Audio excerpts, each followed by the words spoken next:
less for me to edit. Yay! All right. Do the honors, my friend. 3, 2, 1. Hey there, everybody. Welcome to BK's Bullets. To those of you on YouTube, welcome to Jim and Fantas's vypermajik YouTube page. That's your regular man over here. My name is Brent Cassini, if you're wondering who's that other bearded white man. That's me. Hello, bearded white man. That's right. Those of you on the Comic Timing feed know who I am already. We're going to do another episode of what I call BK's Bullets. Now, if you didn't know on the YouTube page, Brent and Jim here are still doing a series of podcasts on comictiming.net where we discuss video games, and I think that sparked Jim's little idea to start his own YouTube site. So this is the original setup. If you like this better than Jim talking to the camera directly, let us know. Why don't you guys do videos on Comic Timing? Because we're on Skype. So what? And the only real way to do that on YouTube or internet is to do the Google Hangouts. Okay. And if you've ever watched a video of people recording their own Google it's Hangouts, all like jittery. It's jittery. It's terrible. Right. It only switches to the person that's talking after they're like talking for 2 seconds, But you have the Xbox One with the camera. Yeah, that's still not flattering. Okay. So, anyway, so we are back. Welcome back. If you're listening to Comic Timing, we did an episode and we released it about a week ago. So this one will be released very shortly. We don't normally do these so often, but Jim is so excited. I'm so excited to do his best of 2015 list. Do you have a worst of? I have a lot. Okay. I have a lot to say. Jim has notes over here. He has many, many notes. All I have is my iPad and my the Smart Glass app up, so I can look at all the achievements I've logged. Cool. Which will tell me the games I've played, which will let me know what I should pick as Game of the Year. Okay. For me, at least playing on the Xbox. So, all right. Let's get started. What do you want to start with? Best of, or do you want to save that for last? I have an order of operations. I have a list. I have an agenda. All right, you have an agenda. The first thing I wanted to talk about was, because it's kind of a year in review, right? Right. I wanted to talk about games with gold versus PlayStation Plus. And I asked you a week ago to do your homework and to look this up. Let me pull up the IGN app because they have a handy-dandy wiki for this. Okay. Are you connected to our Wi-Fi? Yes, I am. I'm doing that earlier. Very good. So, while you're doing that, I already went through, and I looked through. Now, I looked just for this year. I looked at what Xbox One had and what PlayStation 4 had. That's not to say that Xbox 360 and PlayStation 3 doesn't matter, but it really doesn't. Because when's the last time you played your Xbox 360? For like a game. Like a game. A long time ago. Exactly. So forget all that. We're talking, that's old. That's like saying, would you play on PlayStation 2? No one cares. So I went through and combed the internets. I went to like Wikipedia or something. And I pulled up a list of all the games for gold. I pulled up a list of all the PlayStation Pluses just in this year. And I had double the list of cool PlayStation Plus games as I did to the games with gold. Which shouldn't be a huge surprise because we've talked about this before. And games with gold is just not that great. And I'm Xbox One is not that great, correct? Now the 360 did have some good ones, but I'm not playing those. I don't care about that. Yes, it is going down. So if you can't find it, I will give you my findings. Are you searching it? You know, I saw it the other day, and this is a theme on this YouTube channel, wiki. And I'm sure it's like maybe it is on your BK's Bullets. Got it. Wiki. We're always not prepared. It's not like we sat here and talked about this. Like, let's just record. What are we talking about? I don't know. It's better that way. But the thing about at least that Ian hates on Comic Timing is dead air. So as long as somebody's talking, the user doesn't give a shit. So I'm with you. All right, I have the Games with Gold comparison up for the year. All right. So, do you want to start with here, or do you want to read through some of the other ones? Here's the ones that I had. Okay. I didn't go month by month. I flagged only four this year on the Xbox One that I thought were worth it. Okay. And I didn't even get to play them all. I just know that they're good. Right. Rayman Legends. Yes, great game. Metal Gear Solid 5 Ground Zeroes. Okay. Which is a wash only because PlayStation had it. Or they both get a point. I don't care. Tomb Raider Definitive Edition, which I loved. I played that all the way through. Did you try the multiplayer on that? No, I did not. Okay, I played one match. It's one of the guys in the game. It's like one of the nerdy glasses guy. Yeah. Do you remember the part where some guy's like locked inside like a submarine and he blows himself up? Yeah. Saves you. And I don't care about spoilers because whatever. The game's been out for 2 years. People Come on, get with it. I was playing as him, but he was holding a shotgun like a tree stump. It was like a elephant shooter gun. So was he really, really slow? He was holding it down by his hip, and he was like, no, no, no. And you had to like hunt relics. It was kind of like capture the flag, but it was like hunt the, Zawili. So like salvage on Destiny emblem. Kind of, yeah, kind of. It was because the spot kept changing. Okay. Anyways, I played it for about a minute, and I turned to Rachel, and I'm like, nope, and I deleted it. But that was after I beat Tomb Raider. I had already beat Tomb Raider, and I love Tomb Raider. I'm just gonna be like Kevin on Kind of Funny and keep mugging at the camera while you're talking. Like, and the last one, which I don't know, the jury's out on this one, is The Incredible Adventures of Van Helsing, which I think is gonna be good. I tried last night. Is it good? I tried it last night. No, it's not good. If you see on my page, there's a question mark next to it because I didn't know if it was going to be good. Really? So I downloaded it, man. And I was talking to you about it the other day, and I was like, let's try it. Yeah. And having played Diablo on the Xbox One, okay, and it being butter smooth. Oh, Diablo. Butter smooth. Diablo runs so good on Xbox. This compared, unfortunately, it has the bad news of being able to be compared to Diablo, because it is a 3D isometric view, just like top-down view, dungeon crawler, pick up loot, etc., etc. And Diablo does it much better, obviously. Well, so that doesn't surprise me. I know you only play console, but on PC, there is a slew of Diablo killers, and everyone's worse than the next. So this one, man, I was kind of excited for that. You have a ranged weapon or you have a melee weapon. You can switch them on the fly. You can't do one or the other. So no like combos? No combos. So you switch it by pressing in the left stick. So the ranged weapon is at least the first one that I'm starting out with is very, very slow. And it feels like the hit detection is off, because these guys are outside, and the other thing that bothers me a little bit is that you start out with this ghost companion that shoots things for you and kills things for you. So the entire I played for like an hour last night, and the entire time I'm playing, I'm like hitting nothing, either with the sword or with the rifle. The ghost is doing all the damage. And the ghost is doing all the work. So it's a stinker? That sucks.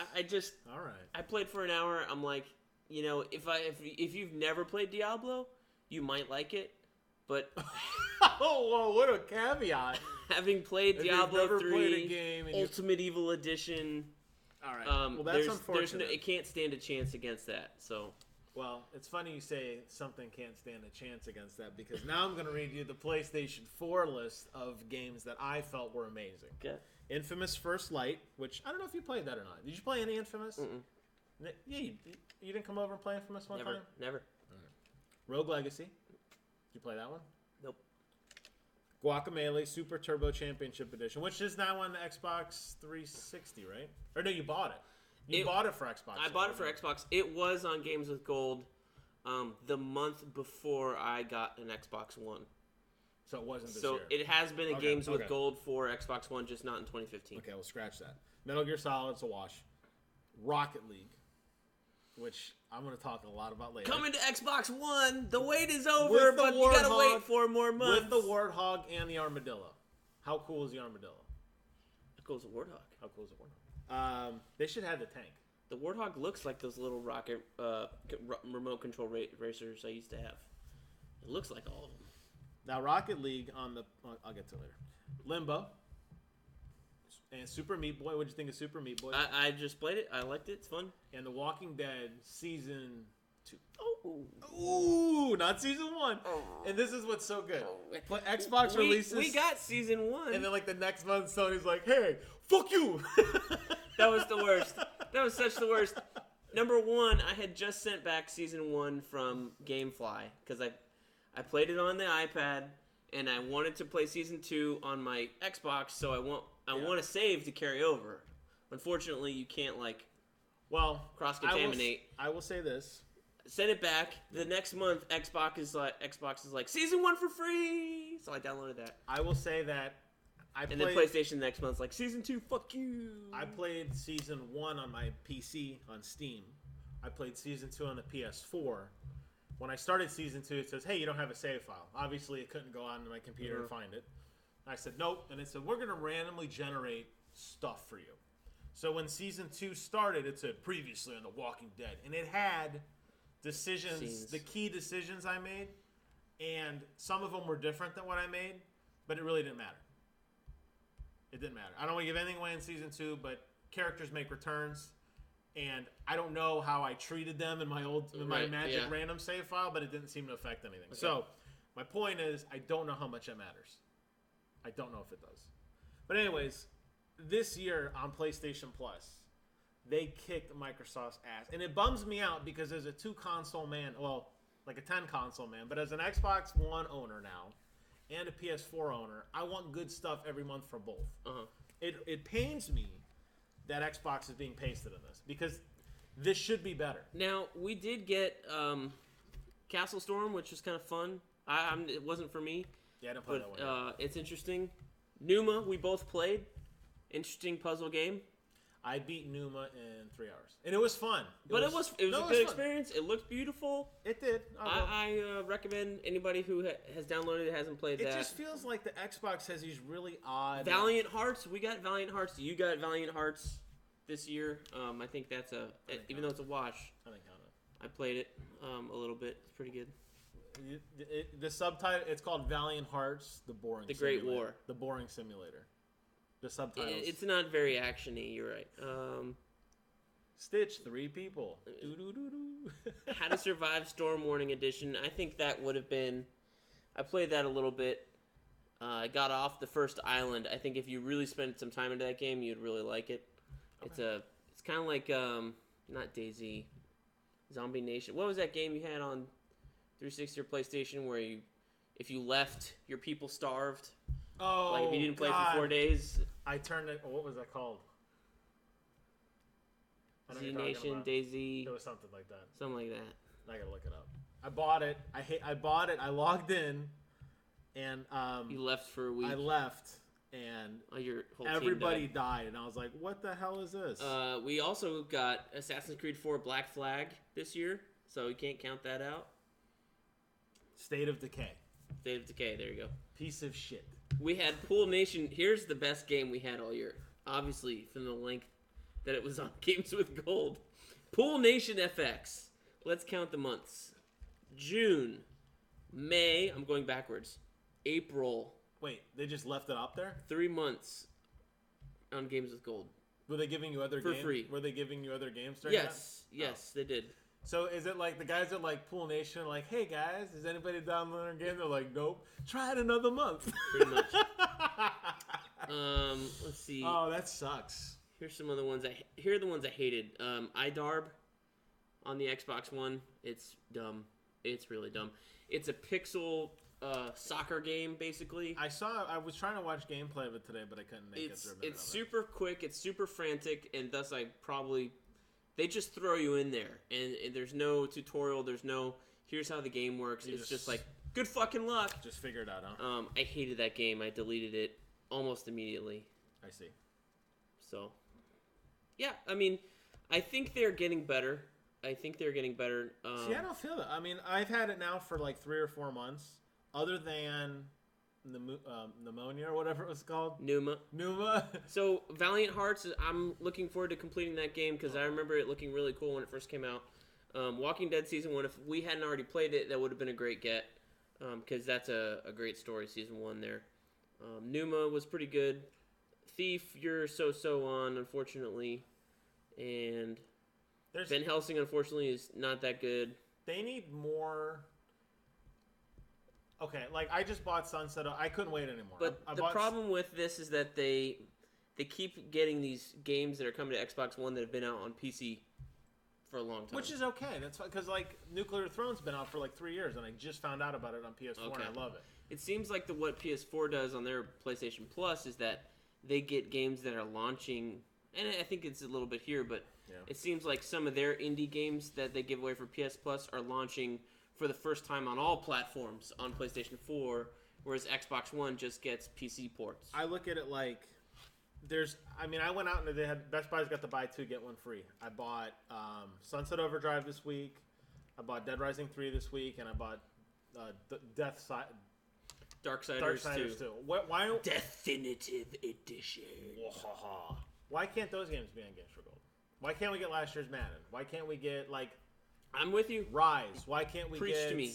Preach to the choir. No, that's what I'm saying. That's what pisses me off is like Microsoft is getting their shit kicked in. Rise, Dead Rising 3, all those Call of Duty Ghosts. Where's the hunger? I remember Phil comes out and he's like, "Hey, everybody, we're giving away free games. Assassin's Creed 2." And everyone's like, what?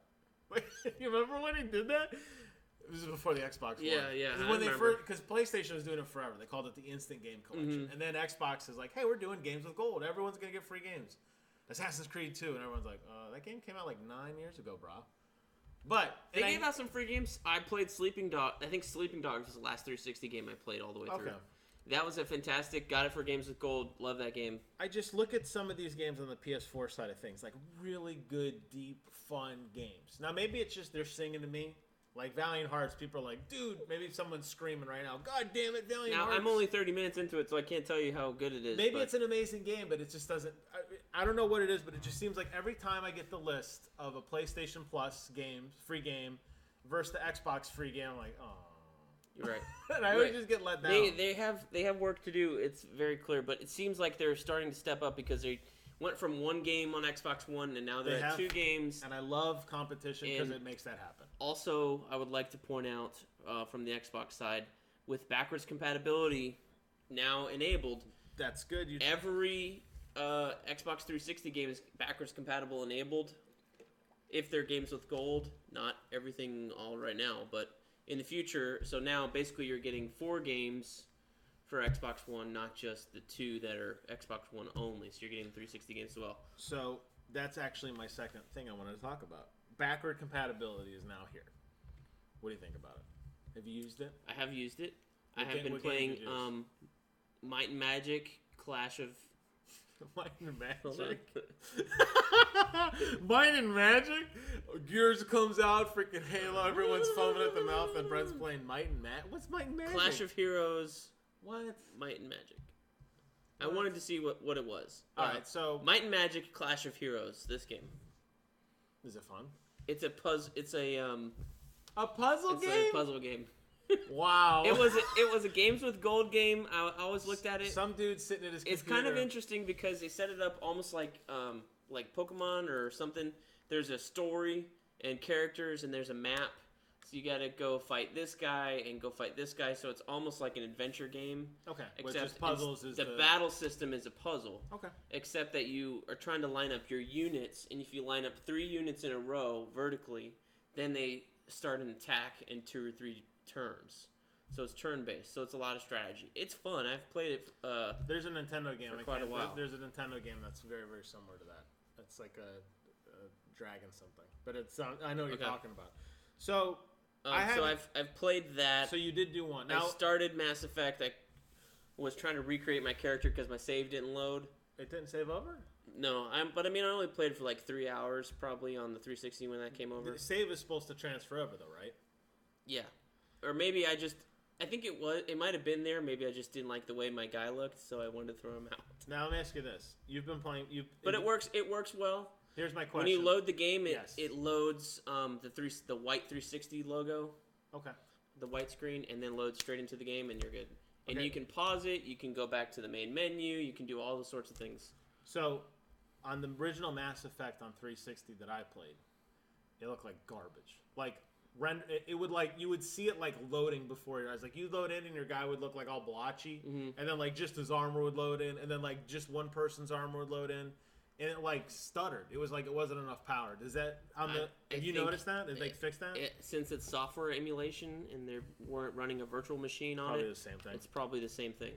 Because they were saying that all the developer has to do is to give them permission and they can turn it on, like flip a switch. And it goes. So I would assume that there's Do you no really believe that, upscaling or anything like that. Do you really like? Okay, there's not that many games out for it. I'm sure it's more than just okay, Xbox, do it. I'm sure it's some sort of like contract. You're signing a bunch of paperwork, send it over, fax it over, have the lawyers review it. So now that it's been out, do you feel like it's like awesome? Like, did it make a big impact to you? Or you like this? Because I remember people were like going ape shit for it. Oh my god, I can play Halo again! Oh my god! Like, and then I don't hear. The reason I ask is all the forums I visit, all the people I talk to, no one's talking about it. Nobody's using it. Well, here's where they fucked up. You done fucked up.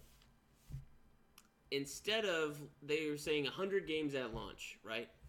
And I don't know if we talked about that. We didn't talk about this on the last podcast. That's why I'm bringing it up. That's why I'm bringing it up. We might have. But they launched with 100 crappy to mediocre games and very few. Pool Nation? It's not one of them. Yeah, motherfucker. Not one of them was really good. Okay. So let me go through the games of gold from this year that I want to play that are not backwards compatible. Witcher 2, Assassins of Kings, apparently is coming this month in December to backwards compatibility, so I'll load that up again. But they didn't launch with it. They could have. I'm surprised because they kind of partnered with Witcher back during the 360 or the Xbox One launch. Yeah. Brothers: A Tale of Two Sons indie game That's didn't a great launch. game. They gave it out away. These are the ones that they've given out for free this year in 2015 for 360 that I feel like they should have made backwards compatible right away. I'm surprised. BioShock Infinite. I have not played this game. Oh my god! I want to play this game. We're gonna do, when you play this game, we're gonna do a when podcast. It launches, I'm gonna play this game. We're gonna do a podcast on BioShock Infinite when you're done. It's such a good Army game. of Two, Devil's Cartel. Yeah, don't worry about it. Gears of War Judgment is backwards compatible. Don't worry about that one either. Mafia 2. Mafia's a great game. Mafia 2, not backwards compatible I don't know yet. if Mafia 2 is good. Original Mafia for PC was freaking the shit. Just Cause 2 is backwards compatible. Oh my god, Just Cause. It is backwards compatible. I have not downloaded it or tried it. I'm sorry. I have it on PC. Gears of War 3 is backwards compatible. Plants vs. Zombies, I'm not sure. I don't care. And that's the one that's on your phone. That's not Garden Warfare. That was a little weird. Metro Last Light, Metro 2033. Both amazing games. Not backwards compatible, but I think that's because they have the Redux edition for sale on Xbox One. Because they're not going to do it then. So they want you to buy the remaster. The remaster. Metro's a great game. Crysis 3. Mediocre shooter, not backwards compatible. Yeah, that one wasn't that great. And then we're getting to Dirt 3, which is Dungeon Siege 3, which is, and then we're in, everything else from here on out. I just feel like for as much hype as they made about it and how much talk there was, it just didn't really seem to make an impact. I feel like it's gonna get better. It's gonna get better as Is we that go the along. Xbox One? We're gonna get better. Well, we did. You cannot say you can't say we like I'm party brother. Well, bro, I'm sorry. with you. I'm I saying love we you. as an Xbox nation. We're Xbox fans. Now, here's the thing, folks. I have had a 360 and I've had an Xbox One. I've never had a PlayStation 3 or 4. I did have a PS2 at one time. Never had a PS1 or original Xbox. So, had a Game Boy for a long time. Game Boy Advance, Game Boy Color, Game Boy SP, Are we going tomorrow? I'm going through my gaming history for your viewers who are not familiar with who I am. But unfortunately, Jim pegs me as the Xbox guy. You are the Xbox. Because I just have an Xbox. Because I've chosen to pick one game system and not every single one out there that exists. Fool. Neo Geo's got a new game system. Oh, Jim's gonna grab it. Oh my gosh, can't wait. So I just want to say, don't peg me as the Xbox diehard. You're the fan. You're even the though Xbox guy. Only had 2 Xboxes. Yin and yang. I have both. I have all consoles. If they make it, I have it. But I'm a PlayStation guy at heart now. I was an Xbox guy, but I'm a PlayStation guy at heart. You are an Xbox guy at heart. Okay. That's what I mean about you being an Xbox. Okay, I feel like, from the TV, sports video, we've come a long way. Oh, I agree. We've come a long way. And I think, I look at that like... So I feel like Games with Gold is going to do the same thing. We're getting there with the backwards compatibility. The quality of games is going to start getting better. I agree with you. See, because PlayStation did the remastered. I want to try one just to get it. It's like $15. I'll buy like San Andreas or something. Because I love CJ riding around on a bike. The first time you ever have ridden on a bicycle and doing a drive-by with an Uzi is probably the most badass moment in the planet. I got it on my iPad. I can load it up. I can load up the iPad version right here. So Right here. Well, like the PlayStation with the remastered, they up-resed it. Not even up-res it. It runs in 60 frames a second now, and they've added trophies. Trophies! Oh my god! Which I don't care about. Even Sophie loves trophies. I don't care about trophies. But so those are like the two like contract. Like PlayStation's taking the route like we're gonna remaster a game. You're only gonna get a few, and Xbox is doing like the larger thing. And I think Xbox would really stick it to PlayStation right now if they just that list just grew exponentially like every day. Like, oh, by the way, like Major Nelson tweets, hey, by the way, today here's the next 6 games. See you tomorrow, and it just that would kill this remastered shit. They would say, you know what, we own this. Get away. We're the masters, and they're not. Unfortunately, it's not remastered, and it takes a longer process probably than what it really should be. For when they announced it at E3, you knew they were already working on it. It's not like the day before E3, they're like, hey, we think we could do this. Go ahead and announce it. We'll figure it out. That's what I didn't understand. Like, this has been churning for it's at been least churning a year, a while, for right? a year. So why didn't they make their games with gold for the past year? That's what I mean. Automatically backward compatible. Build it into those contracts. Say, hey, this is coming. That's what we want you to do this. Hey, this is coming. I agree, and that's what kind of. It's a missed opportunity. I agree, and I think, and that's kind of what like that's what I'm like showing, or like that's what I'm saying, and it frustrates me. Because even like the Video Game Awards. The Video Game Awards went. You watched them. You liked them? Mm-hmm. All of it. It was good. It was good. It was all right. Then we have... Unfortunately, the theater was empty half the time until they told everybody during a commercial break to please move up to the front of the seat so we can fill the screen to make it look like the people actually give a shit about the Video Game Awards. Maybe it was CGI. Maybe they're all... It's like one guy on Madden like doing if the you same... If it's on YouTube or something, go back and watch like the first 15 minutes. You texted me and told me that. And Dorito Pope is standing there, and they have the spotlights swirling around the audience in the back. It just goes... over his... on this side. Over his left shoulder, okay. Your right side of the screen, there's a large swath of empty red seats. And I was just like, oh, so I guess all the celebrities and nominees are in the front, and they made everybody else sit in the back, or just people don't want to sit up front. I don't know. So weird. in the light of Xbox getting better, and we agree that it's trying to make a return. We talked about this a little bit. I think Xbox needs to do like the Xbox experience, even though the PlayStation experience wasn't all that hot. I did a video on it. I wasn't a big fan of it. The general consensus is the PlayStation experience. I don't think so. I think they need to do more. Why? What for? To rally up the troops. Xbox talks about their exclusives every conference they have. Correct, but they need to do more. What did their exclusives? Do they have all these studios though? That's a good question. I think that's a really good question. The thing is that Sony has a lot of exclusive studios, first-party studios. Xbox doesn't have that many, but what they do have turns out quality games that people like and enjoy. Unfortunately, there's not that many, so you can't have a new Halo game every year. No, I understand that. I just feel like why don't they do like they've gotten better about now like the B is for Bravo when they do the B is for Bravo thing on Halo. Mm-hmm. He's pretty much adopted. They're doing streaming now. Like this Friday, they're doing like another 2-hour. Like a live stream where they talk about all the content, like all the updates and everything. I like that. They need to do more of that. Everybody needs to do more of that. Well, that's a developer though. That's one game. That's one. But I feel like Xbox, they kept talking about this is the year of the exclusives. It's our best year ever. It was a great year. I agree. Rise of the Tomb Raider it fell flat though. That's the problem. No one's talking about it. It's a critically hailed game. No one's playing. It fell flat. It launched against fucking Fallout and Battlefront. Come on. It's Star Wars. Star Wars, right. But do you see what I'm saying, though? Rise of the Tomb Raider, if it wasn't going to come out in the summer or the spring next spring, it was going to fail no matter what. No matter where it launched in this fall game season. But I'm sorry. As a fan, don't you want more? Don't get defensive. Don't you want more? Sure, but I can't afford to play all those games or buy them, so... I'm fine taking my time getting through them. Oh, wait, we were going to launch Halo 6, but Brent isn't ready. Shut it down. Get the hell out. That's not what I said.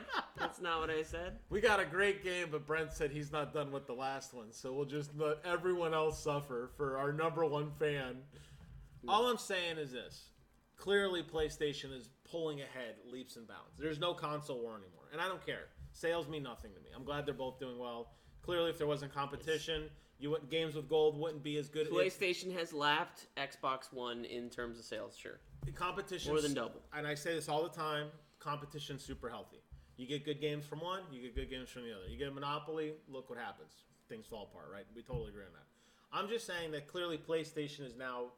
It seems to me like Paris Games Week. It seems like Xbox needs to do something to answer it. That's all I'm saying. I don't know what it is, but to me, I love when they do conferences. I get all excited.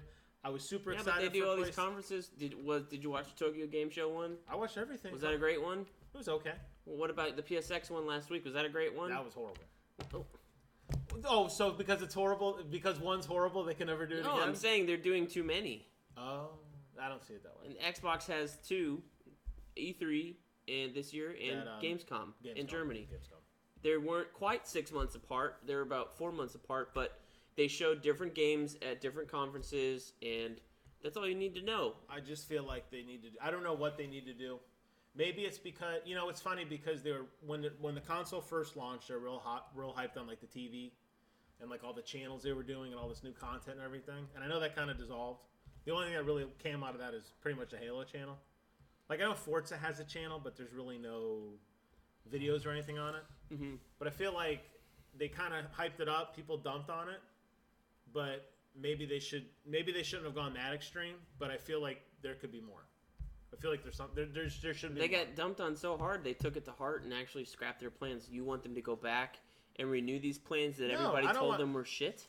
No, that doesn't make any business sense at all. To do the opposite of what your fans are telling you. No, I don't want them to make dumb TV shows. Just like I didn't want them to make an entertainment console, and they learned their lesson because they don't sell Kinect anymore, and they've pretty much scrapped support for it. They don't make any games with it. They good. Like I can't think of any games actually that came out that have Kinect support. But Dance Central. Besides, yeah, dance. They always do a dance game, and there's always like a game where you're like on a little. I think platform. Madden has voice commands. Oh, it does. Well, then in that case, I just feel like as an Xbox owner, I'm seeing all the cool things PlayStation's doing. Madden 15. I don't know about 16. You'll find out on EA Access. But I feel like as a PlayStation owner, they're singing to me every day. They're telling me something cool. There's more announcements. There's more excitement. Hey, what shirt is he wearing over there? That's what I'm saying. Listen, but this is what I'm saying. He's taking a dump over here on PlayStation. But as an Xbox guy as well, I want to see more as a fan. That's all. I think they could do more. Because I'm curious now going into next year. I'm curious now how do they respond to this. I don't know what to tell you, my man. We I'm have Quantum Break coming out. I'm excited. Recore. Gears 4 next year. I cannot wait for Gears. Who knows if there's going to be another Forza Horizon 3. When did Horizon 2 come out? It seems last year. It's still $60. Come on, came out last year. Come on, lower the price, damn it. Because I really wanted to. I was really trying so hard to find 3 games on that Best Buy 2 get 1. I couldn't find a third, and I'm like, I wanted them all to be the same price. So I was like, hey, Master Chief is $40, Horizon's still $60. I'm like, oh, that breaks it. The Dragon game's coming out next year. Oh, by Platinum, Scalebound. I think that'll be a good game. Got a good lineup next year, 2016. I don't know. Like I said, I feel like if Sony decides to put out some exclusives, it'll be a. I know this is a weird year. That's really weird. You have like one company who's like investing all their money in house and releasing all these great like first party type games, or well, I don't think Xbox gave any money to Square other than just like the exclusivity to get it for a year. I don't think they gave any money to help them develop it for Tomb Raider. They might have. I don't know. So I think they should have just bought it outright and made it their Uncharted. Well, because it was originally a PlayStation game only, if you recall. Back when Lara Croft had a teal blue shirt and pointy pyramid boobs. Pyramid boobs. I just look at that's all. So okay. Anyways, now what's next on your list? Now I'm ready to talk about the games of the year. Games of the year. I have many lists. Okay. I'm going to go. I was trying to think of the best way to rank these. Now, let me preface and say that Jim has not let me see any of these lists. I haven't told anyone. So I am not prepared to respond that's exactly why to any of these lists. I'm going to zoom the camera in on your cute little face. Whoa! This is my first list. Okay. Now, I don't know if you pulled them up of the games that came out this year. You can or not. It doesn't matter. You said you have your thing. I have what I played this year. All right. Which is I all think that I that's care about. Probably the best place to start. Okay. Best game you played this year. I want to hear from you. You can. These are the categories I have filled out. Okay. If you don't have responses to my categories, I'm still going to tell you. I have games that were just okay. That's one category. I have 7 games that were just okay. Mm-hmm. I have 5 of the worst games that I played this year. The absolute shittiest games that I personally played. I have 5 honorable mentions, and I have 5 games that revolutionized my life that are games of the year. And every one of those is ranked. I have lists of lists. If we don't even get to all of them, you just want to do the worst and the best, I'll do the other ones later. I don't care. You might not even care. I did them all, though, because I felt like when I was writing my list, a lot of these other games are coming up, like in the Video Game Awards and in these other conferences and everything. And I'm like, man, I at least need to talk to them. Like, I gave it conscious thought, is what I'm saying. Okay. So what is the first one you want to cover? Games that you like this year but don't qualify as Game of the Year. Don't qualify as Game of the Year. Yes. Just games that are just okay. Now, are these games that came out in 2015 or just games that I played? I just did mine on games that came out in 2015. That came out and that you played. But in the past, to be fair to our weird format, it could be new to you. Okay, new to me. They were just okay. Halo Spartan Assault. That was just okay. On the cheap, on Xbox One. So it's just okay. I like that game. They have it built into Windows 10. They have a sequel already out, but for whatever reason, it launched on Windows 10, but it's not on Xbox One. It's a fucking Halo property, people. What the?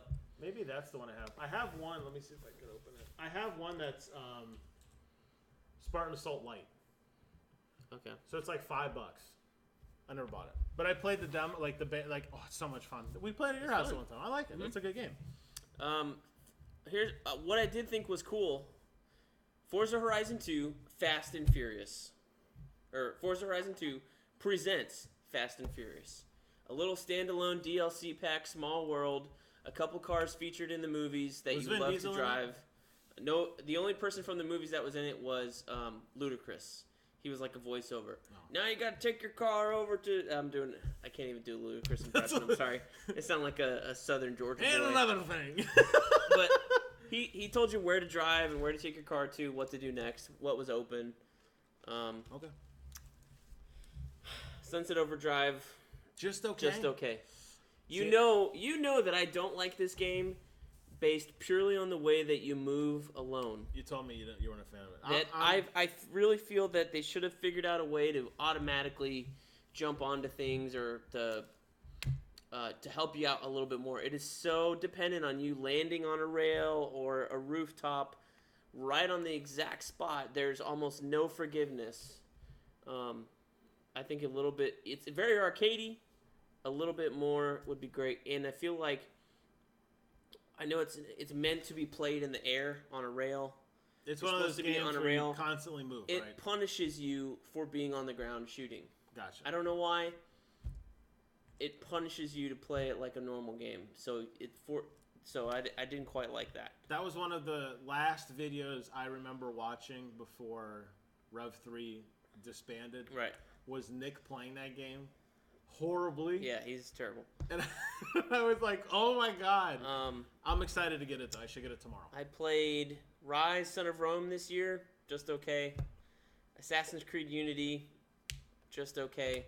Like, I was hoping to play Unity.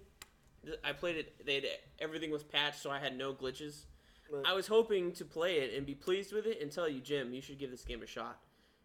Everything is patched now. Do you remember? It's a worthy Assassin's Creed game. That is not what happened. The story is just mediocre as crap. Do you remember when I came over and I was like fucking like professor asshole? Like annihilating the I was like, look at this texture. Look at this texture. Like I walk backwards, I walk forward. Look at this guy. Look, oh my god, look at the curve. Look at the shadows. The texture pop-ins. All we were in like the first little room when you're like a little boy. Shit all over that game. And rightfully so. See, I think that would have been like a worse game, but so you're much more forgiving than I. So, okay. You're just like... Here's my just okays. I'm curious. Now I'm really curious which ones you hated. Because all those games you mentioned are fucking turds. Like, I'm really... Do you have any that you don't like? Do you have worse? I mean, don't tell me now, but do you have some that are worse? Or are you just gonna pick? You can. I have games that I tried to play that I stopped playing. Did you play any games? Does that count as the worst games? Because I didn't. If I didn't play more than like a couple hours of it, I would assign those into my worst game category. But I didn't punish myself to go through them and finish them. So oh no, that's okay. Did I really play it? You know what I mean? But did you quit playing because it was so bad, or did you just quit playing because it was like, this isn't anything new? Like, to me, like, what I saw in... I quit playing because I didn't like the way that it played. Like, what I saw in Unity, the 20 minutes I played at your house... Like, I hated that. I played probably 10 hours of Sunset Overdrive. I didn't beat it, but it was quality enough for me to put it in the okay list. Okay. But I know that I'm probably not going to go back to it unless they give it away for free someday. Here are my just okay games. Tell me if you agree with these or not. Witcher 3. Didn't play it. Just okay. I know we got Game of the Year. You played it? I did play it. I don't remember you talking about playing it. I played it with Sid. Okay. And I could say that it's just okay. Like, the combat is shitty. So it wasn't Witcher 2, the couple hours I played. The combat's really bad. The graphics, they're pretty when you're not moving. When you start moving, you start getting a lot of pop-ins. You get a lot of artifacting. Now, this is just on the console. Maybe PC Master Race probably looks perfect. They probably modded it and fixed it. There is a very robust story, but if you don't know it is a true sequel. If you did not play Witcher 1 or Witcher 2, fuck you. You're not going to get it. You're not going to be like, what? Like, Sydney's reading to me, like, a novel on his phone. Like, well, the character you're about to meet is Sir Duncan, and in Witcher 2, you cut him over the eye, and he's mad at you because you lost it. I'm like, so just jumping right in? That's weird because I remember them marketing it and saying things like, if you haven't played 1 or 2, don't worry. You can play Witcher 3. You could play it just like you could go see the new Star Wars movie and be like, who's that old guy? That's Han Solo. Don't worry about him. He was cooler before. Oh, okay. Mad Max was just okay. You played Mad Max. We just were upstairs and you were showing me all these cool things and you're saying it's just okay? It's not a game. Because I remember when you were playing it, you were texting me going, wow, this game is really cool. It doesn't make... all the cool cars, all the different Archangel car types I did a top 5. It doesn't make my honorable mention list. Because it doesn't really do anything different. You're right. It's the same old formula. You didn't like the combat. With a new wrapper. You didn't like the combat. No, I did not. I like the open world stuff. I hate how the cars are really bad and they slowly get better. And I don't mean bad like weak. I mean like the steering is I should have let you play from the beginning. You can't drive. You're going to be bouncing off the walls. It's frustrating as all hell. You're like, why is this? I was trying to play with the controller settings. Is my analog stick busted? Nope, that's just the way it plays. I don't like that. Okay. Forza 6. Not a Game of the Year, not an honorable mention. It's just another racing game. You love racing games. It's just another racing game. It's a beautiful racing game. I love the rival system. I love getting all the cars, make all my cars white with the black hood. That's my thing. I just love playing against the ghosts. I know. I just love playing against the ghosts. White with a black hood, oh my god. I don't even play online. I don't even like to play with other people, unless it's ghosts, because I just want to take my time and enjoy it. Back when I didn't have any games for my Xbox One, I would sit there. When you used to play with me once or twice a couple years ago, we would talk while you played Destiny, I think. Uh-huh. We would just talk, and I would just drive laps for hours at a time. Just drive laps. And I loved it. It was great. It's still a great game. I still play it today. To this day, I play it. But it is not an honorable mention because it's just another racing game. True. But it's an iteration on the formula. Yes, it is. This one you did not play. It's called Everybody's Gone to the Rapture. I was so hyped on this game. This game, to say this is a game, it's an interactive movie. You are a being. I won't tell you. I'm going to be vague for people who haven't played yet. You go to this town and everybody's gone. And as you fly around or walk around, whatever, you start seeing ghosts, kind of people's conversations, and it pieces together what happened. So you don't move objects, you don't solve puzzles. Nope. No puzzle. The only puzzle you do is use the gyroscope on the controller to line up like phases. Like you might hear somebody like kind of like, and then as you like make them together. You don't open doors. You don't talk to people. Nope. There's no people in the game. Okay. But I will say this. See, Gone Home's coming out. I don't know if it's coming out for Xbox. Gone Home to me is like that. It's a very strong narrative. Like, when I finished Everyone's Gone to the Rapture, it was like, wow, it was a really good, like, I think it'd be a great kind of movie. But the only way you can really explain it's through a game, because you do have different pieces. You'll hear, like, a little bit of this guy's conversation. There's, like, 30 people in the town. And as you start realizing, like, oh my God, is this the guy they're talking about? Over here, they say he's like a good family man. Over here, he's cheating with some of the girls. You don't have to do it in any certain order. No, and that's exactly right. Oh, I mean, there's a kind of a flow to it, but you start piecing together, and some people aren't what you think they are. And it doesn't, like, change anything. It's not like some guy flipped a switch and blew up the world or anything when you figure out what happened. But it's just kind of neat. It's like you kind of start to get associated with these characters, and then they change, and you're like, oh, kind of like how you felt Walking Dead. When you played Walking Dead Season 1, you started relating to, like, Kenny and Lee and all that. It's kind of like that. Okay. But it's just okay. Star Wars Battlefront. Just okay. I would be with you there. Nothing great about it. I would be with you there. One of the most beautiful games I've ever played. It is very beautiful. But at the end of the day, it's just another game. Mortal Kombat X. Just a game. Pretty game.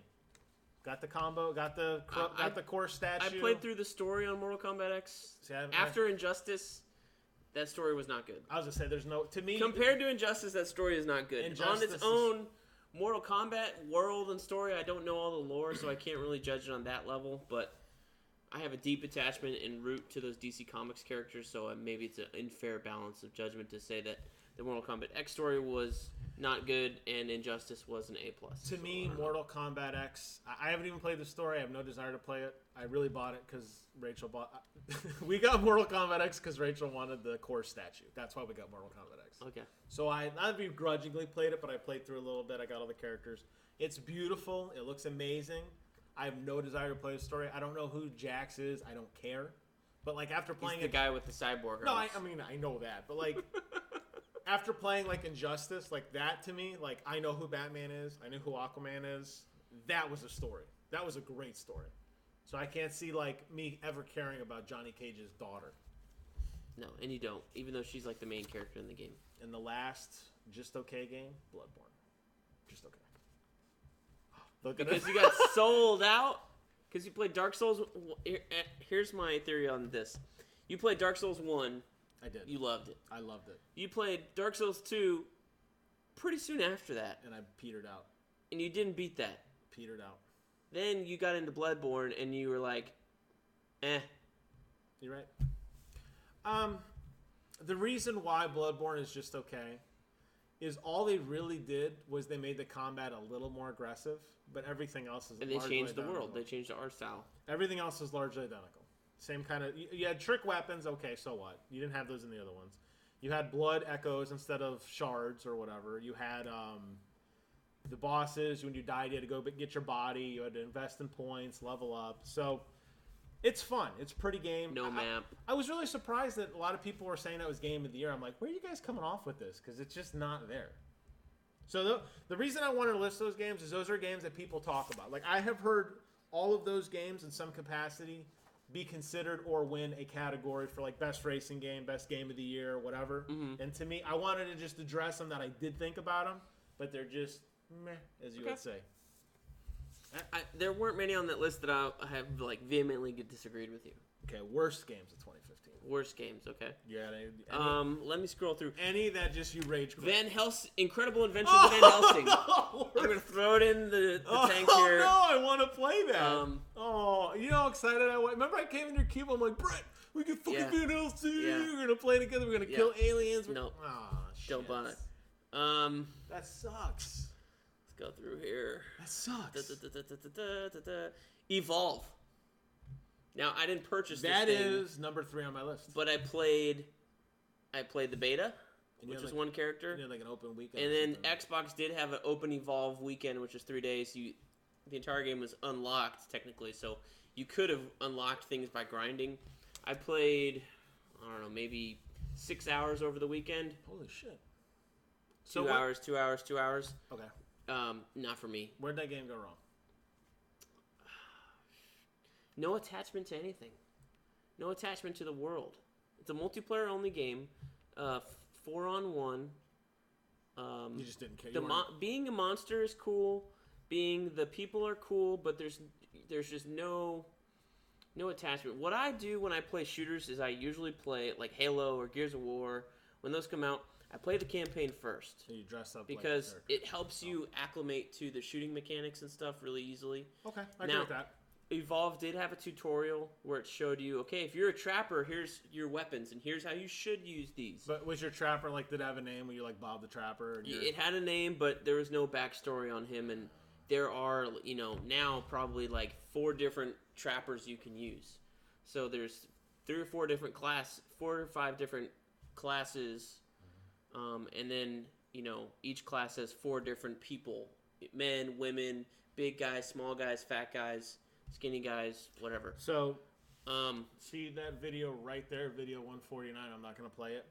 I did that today, and that's me talking about how when games don't have single players, people hate them. Right.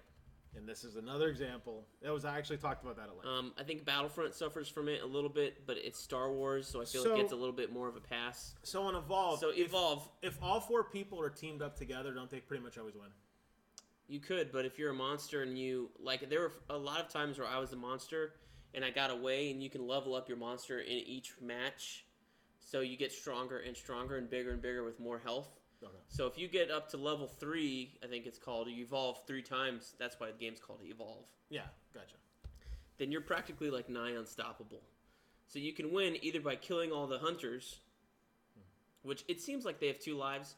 You can hit them and take their health down, then they get knocked down. Then there's a period where they can be helped and healed.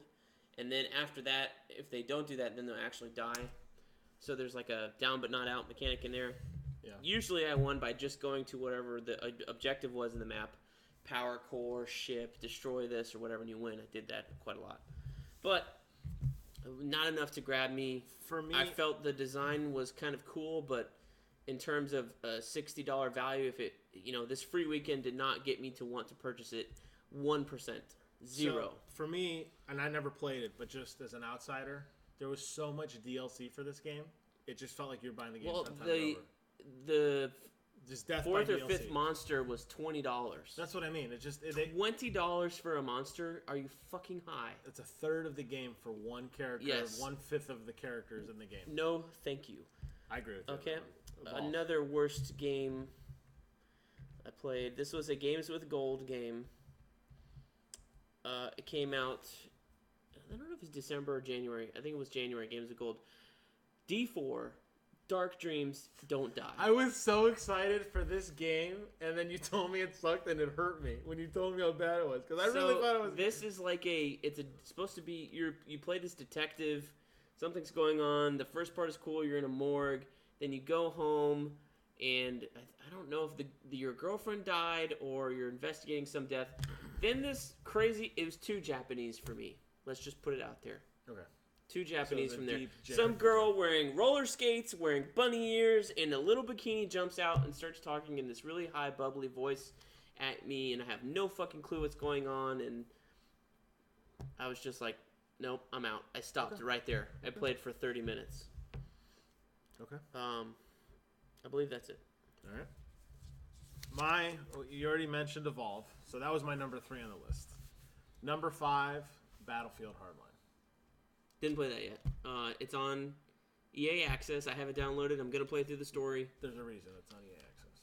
Okay, so I remember it did come to EA Access fairly quickly because if their hit games come out on EA Access about a year, this was like 6 months, like the next day.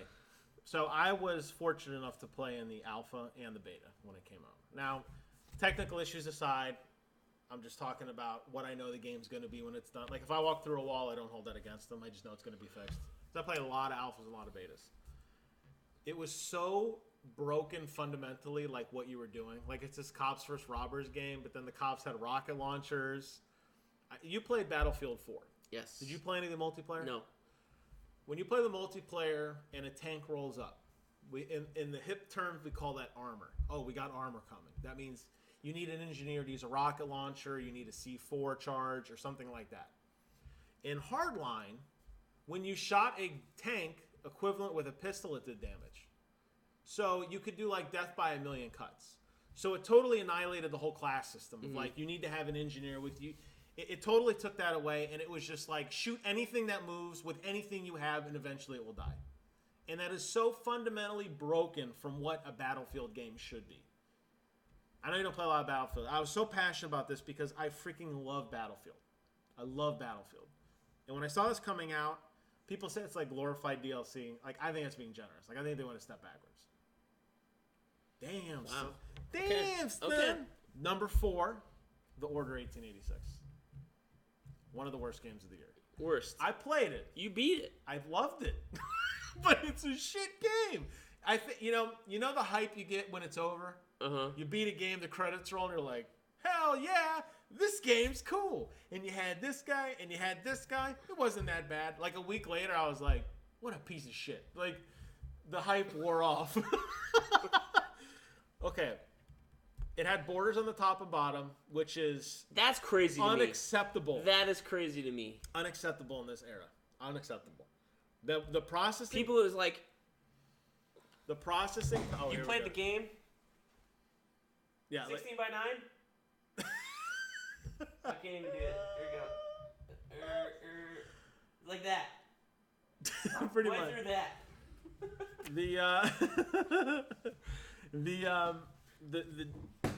The Order 1886 was bad because the story, it was clearly written to be a sequel. The story didn't start until about 20 minutes before the game ended. You have 4 characters. I mean, there was a story, but it was stupid.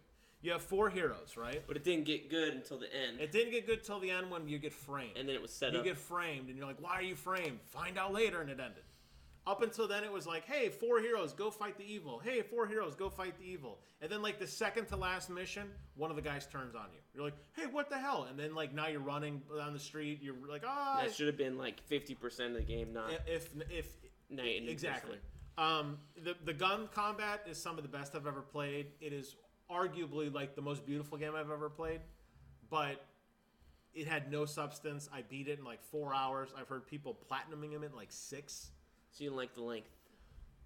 You didn't like the black bars either. There was no reason to play it when you were done. There was no reason to explore anything in between. There was no lore to the game. It felt like it was this grand idea. They're like, when they announced it at E3, everyone's like, oh my God, we're going to play this alternate universe where the Knights of the Round Table have passed their names down. This guy, Sir Galahad, his real name's like, John something. He's like 500 years old. He's like a hardened warrior.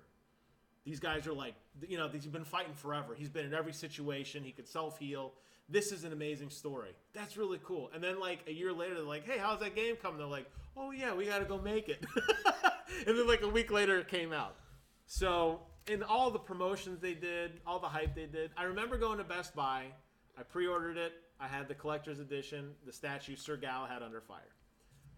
And I knew the game was shit, but the statue was so cool. I went to go get it. I looked at it on the shelf at Best Buy. I went home, and then the next day I went and I got it. I totally sold out. So to me, that's number 4. You and those statues, man. I keep telling you, you got to give them up. Got to give them up. Of all we talked about, number 2, Mario Party 10. And now you're probably like, whatever. This is You said Mario, and I went, Mario Maker? What? Hold on. Mario Maker. There's no Mario Maker on this list. You've never actually wanted to show me Mario Maker the last 3 times I come over here. Because I keep thinking about it, and we'll go play later if you want. You don't want to show me it, so it must not be worth seeing. No, I will. It's just, I don't know. You take them forever to do it. To make a level and all that. Yeah. Like watching you play Is it Mad hard Max. to search levels? No, they have an app for it. That's not so bad. I'll show it to you later. Mario Party 10, because it was the first Wii U game, Amiibo support, touchpad. So, Mario, have you played any Mario Party games? I played them long ago. The best part of Mario Party And is... I always thought they were dumb. The best part of Mario Party, obviously, the whole game is mini games, is screwing your friends. Okay? That is the best moment ever when you last turn, you just screw your friend and you win. It's the greatest feeling in the world. Having a dedicated screen that only I see holding the gamepad and everybody else is looking at the TV, and me being able to manipulate the levels on paper is the coolest idea on the planet. Okay? So imagine there's one game where Bowser's in the middle with a giant hammer, and everybody's driving around on a minecart, right? The people on the minecart are looking straight down only at their little square. Bowser sees the whole level on his touchpad. He can choose where he drops like the hammer to hit people. So you might stop and think you're safe, but I already know you're not because I'm looking at you. That's a great idea for a game. That's a lot of fun. Everything else, every other mini game where you had a different screen than the rest of the team, didn't make sense. It wasn't fun. It had amiibo support that was like every turn you had to put your amiibo on, so you're handing the pad around. Like you had to hold the pad, put your guy on, okay. You hold it on, okay. It was Before you could start each game, you had to load 3 or 4 amiibos. Oh my god! And then each turn you had to use your amiibo. So it's like, oh, it's your turn. I have to hold the pad for you. You touch your amiibo. Then you touch your amiibo again to roll. Then it's my turn. So you're handing the gamepad around. It got like a 4 on IGN. It was shit. Wow. We bought it because Rachel wanted one of the amiibos. It bummed. I played it exactly one time. I just threw it in the garbage. It was so frustratingly bad. Just turn it into GameStop. These garbage games, get rid of them. Number one worst game. Even worse than that. Tony Hawk Pro Skater 5. Worst game of this year. Did you play this? I did. Where? When? You bought this game? I heard that it was shit, and I didn't hear about it except until right before it came out, and I watched the Conan O'Brien Clueless Gamer thing, and you could tell that it wasn't very good because most of the time they spent talking to Lil Wayne, who magically appeared after like 6 years of being nowhere, at least in my world. The reason this is so... And Tony Hawk, they were making jokes. That was most of the thing, and it wasn't the actual gameplay. The reason this is so disappointing to me, it's hard for me to like describe my teenage years without talking about Tony Hawk. Like, just as a cultural icon... I played Tony Hawk... Oh my god! On Game Boy Advance, I played all 4 of them. They're amazing on Game Boy. I played the hell out of Tony Hawk in high school. I broke my first PlayStation controller over Tony Hawk. Playing Bruno at his house. We were playing. I always played Tony Hawk because I like to do the vertical stuff. He played Chad Muska. He liked to grind, and it was always like, who's the better, the vert guy or the grind guy? And we kept playing over and over in his room. I brought my controller over. I had my little the original DualShock controller. It wasn't even DualShock. It was the analog stick. It had a little red button to activate the analog stick. It was like $70 for this controller. I broke it. I lost 23 times in a row. On the 23rd time, I spiked the controller. I was like, screw this game! Controller exploded into a sea of thousands of parts. He's like, whoa! He had tile in his room. I was so pissed. But my point is, in college, I played so much Tony Hawk. I love Tony Hawk 2, Tony Hawk 3, Tony Hawk 4. The fact that they went back to the moniker Tony Hawk's Pro Skater. They didn't have Project 7 or Project 8 or whatever it's called. Underground. Not that stupid one with the skateboard attachment where you had to like stand on the carpet and like rub your foot up against it. The fact that they went back to the name, I'm like, oh my god, we're going to relive the Neversoft era. We're going to get all the dudes back. We're going to get freaking Daewoo Song. I mean, like all Rodney Mullen, all these guys are coming back. It was shit. It bums me out so bad. Like, I'm so mad about it. Worst game of the year. Fuck Tony Hawk Pro Skater 5. Money grab for nostalgia, you think? Maybe. It sucks, dude. Purely a money grab. And you know what? You know when Tony Hawk Pro Skater 4 came out? 2002. Wow. I waited 13 fucking years for this. Wow. Anyways, enough for that. I'm gonna flip the table. Okay. Switching gears. Best games of 2015. Best games of 2015. Now, so, in no particular order. For you, in no particular order. I have honorable mentions. Okay. And then I have the real deal. I'm just gonna I'll let you go in any order. Scroll through my list here. Yes. I played this for 3 hours last night. It is one of the best games I've played all year. I've only played it for 3 hours. I picked it up during the Video Game Awards. It was on sale for $10. Ori and the Blind Forest. I'm so excited to play this. One of the best games that was released this year I've played this year. I've played for 3 hours. It was incredible. Beautiful, elegant, charming. Right. Very challenging, but not frustratingly challenging. It's a return to classic platformers and Metroid-like games where you can't get to this area unless you have this ability, which you don't know yet, but I'm sure you'll figure it out later. You're looking over the map, and there's blacks. You can see that here's this area in the map you haven't been to because you unlock the map stone by getting the map key and taking it over to the stone, and it unlocks a portion of the map so you can see, oh, I haven't been there yet. Right. Beautiful, beautiful game. I'm so excited to play that. And I love that game came out of nowhere, and I think games like that tell such amazing stories without saying so much. I'm totally with you. I'm very excited to play this one. EA Sports UFC. Now I know this game. What the fuck? Game of the year? No. UFC? I'm saying these are These are my favorite games I've played this year. Show's over. I know that this 2 is coming out next year. This came out in probably 2014. It was on EA Access. At E3, they had a free week of EA Access. I downloaded this game. I wanted just to try it out to see what some sports game. I wasn't interested in football or hockey or This basketball. is what made you buy EA Access. It is. I really do believe it. It is. I believe it. So I started the career mode, and I played this for 2 to 3 days straight over some long weekend or something like that. As myself, I modeled my character. It had my old haircut. I have tattoos that I'll never have in real life on my character. I played, and I worked my way up, and I just got EA Access again to play Battlefront ahead of time. And I got my guy, and he's now the UFC middleweight champion. Woo! I feel accomplished. I feel good doing everything. I immediately knew what I wanted to do. The way that I play, I button mash, I hit, I kick, and even when I'm watching UFC, you're just a striker. I'm a striker. Even when I'm watching UFC, I hate when they get on the ground. I hate it. I know you do. It's so boring to me sometimes. So I made my guy fast punches, fast left and right arm strength. So he's very quick. He's quick on his feet. I upped immediately. The first things I upped immediately. Other thing was takedown defense, so that I could try and be taken down less and get off, or get back off the ground faster.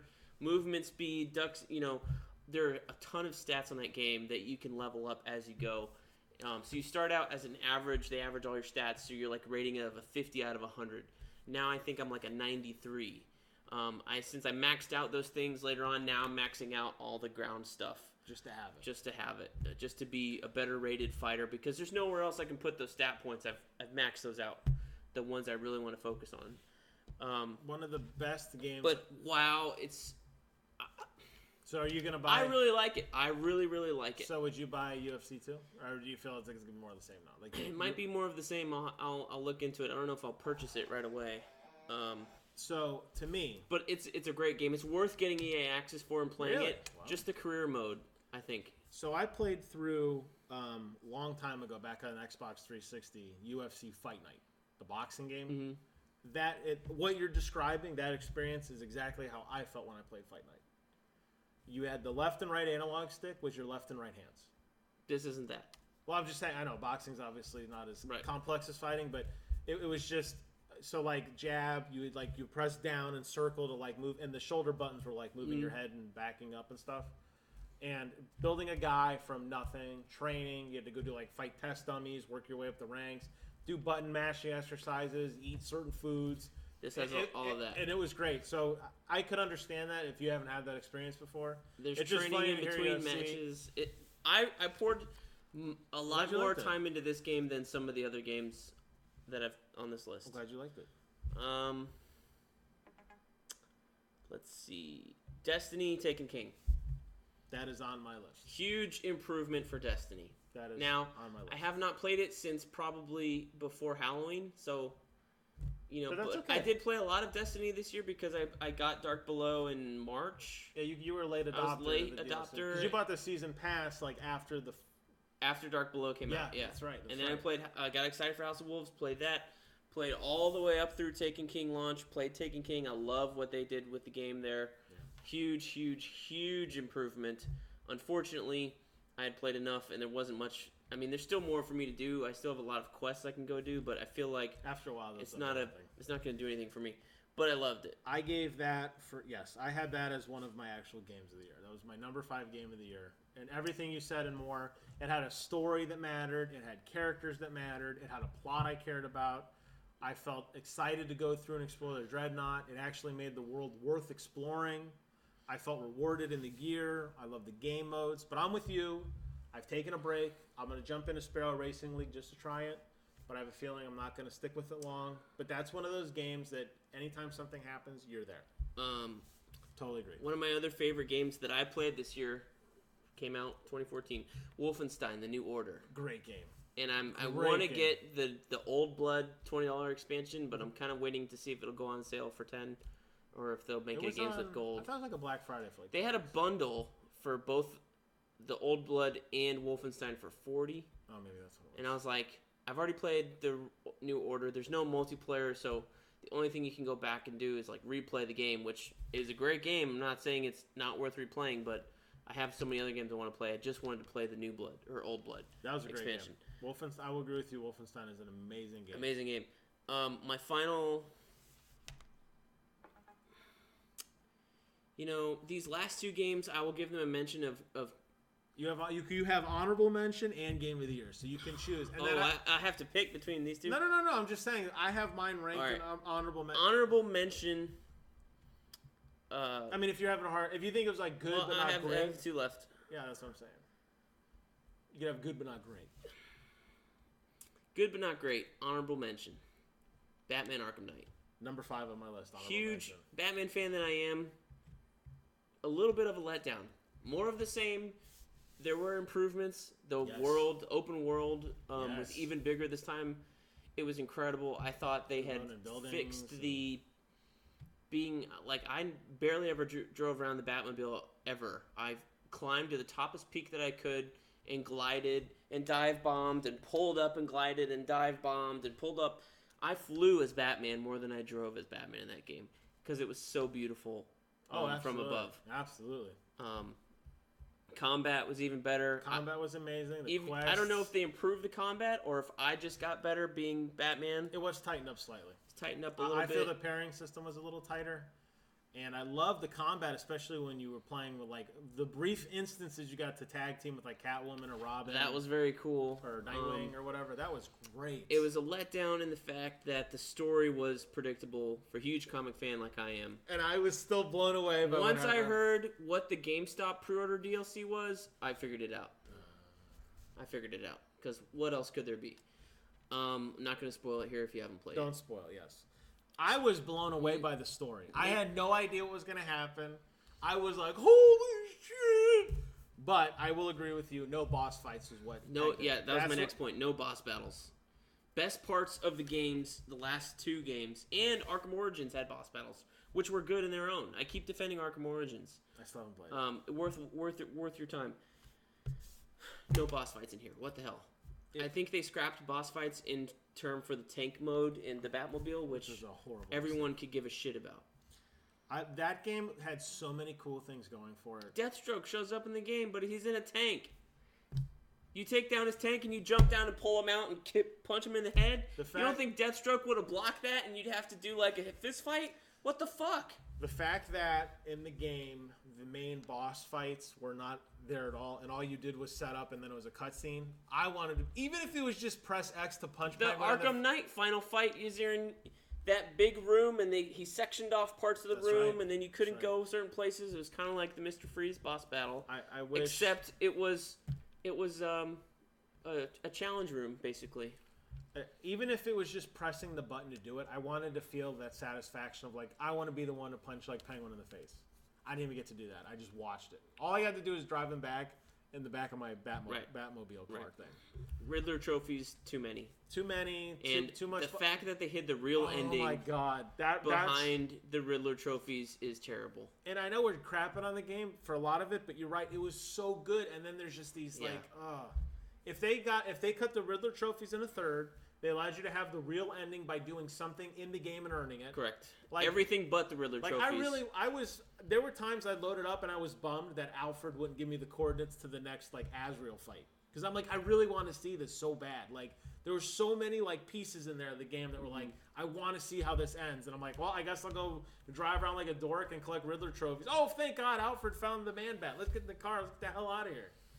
Like, there were so many, like, cool things in that game, and the fact that they had that license to just, like, do whatever you want. Like, it doesn't matter if this character dies. Just it's independent of everything. Don't worry about what's going on in the comic book. Don't worry about the stuff with Barbara Gordon in the beginning, 3 levels in. My jaw was on the floor. I love that. My jaw was on the floor. It was incredible, incredible story, but just some minor missteps that made it an honorable mention for me. I'm with you 100%. Arkham City is still the best game in that series. I agree with you 100%. Game of the year for me, Halo 5. Halo 5. I like the story. Number 3 on my game of the year. I thought the campaign was good. Oh yeah. The multiplayer. Oh yeah. And I think it helps that I'm playing with you in the multiplayer. Wait, you play with me? Wait. I know it hasn't happened Are you in like 3 Nightwing weeks. BK? I know it. Yes. It Oh is. my God, you are. I know it hasn't. I'm happened. Jazzafat. Oh my God. I know it hasn't happened in like 3 weeks or so, but I do ask you on a nightly basis. I weep into my Forza controller. Salty tears. Having someone to play with and just bullshit around helps me enjoy the game so much more than if I did. But when I'm playing without you, I'm still enjoying the multiplayer in such a way that I keep coming back. I'd rather play it rather than Destiny or any other multiplayer game. That is right my now. shooter now. That is my shooter. Absolutely. I don't play any of the Call of Duty stuff I put aside. Destiny I put aside. For me, it's Halo. I love the big team battle. I love that they keep adding new content. I love the rec system. I love Warzone. Story, I was considering going back and trying to get trophies, but I don't care about that anymore, so I'm done with that. I still think we should do legendary co-op sometime. I will gladly lend you my battle rifle, young man, anytime you want. All right. But I'll tell you that, seriously, like everything that like I wanted in a shooter, I got. I love the controls. I love the behind-the-scenes thing on the sprint that hyped me up for the thing. I love the Microsoft thing that you and I went to. Like everything about this game leading up to it was like, oh. Then it delivered for me on everything. Maybe the story a little wonky, but that's okay. But I agree with you. For me, it was number 3 on the list. And to me, the story was a good story. People shit on it because you're only Master Chief for 3 levels. Yeah, but you know, it should. I'm with them. It should a little bit. We were lied to. I feel like a 50-50 split would have been a little bit better to ease us out. If we want to prop up Jameson Locke. So maybe they'll say Master Chief. But maybe they'll do the Jar Jar Binks thing. The next Halo 6, Chief's gonna be like, "Hey, Locke, stand over here and watch the control panel," and then it's all Master Chief again. Maybe, I don't know. I loved it. But in terms of a narrative and a story, I thought as a whole it was pretty good. Oh, it's definitely driving. But gameplay-wise, for it to be 5 and everybody be so attached to Master Chief and them to like leave him on the side of the road, I think that was a poor decision. I agree.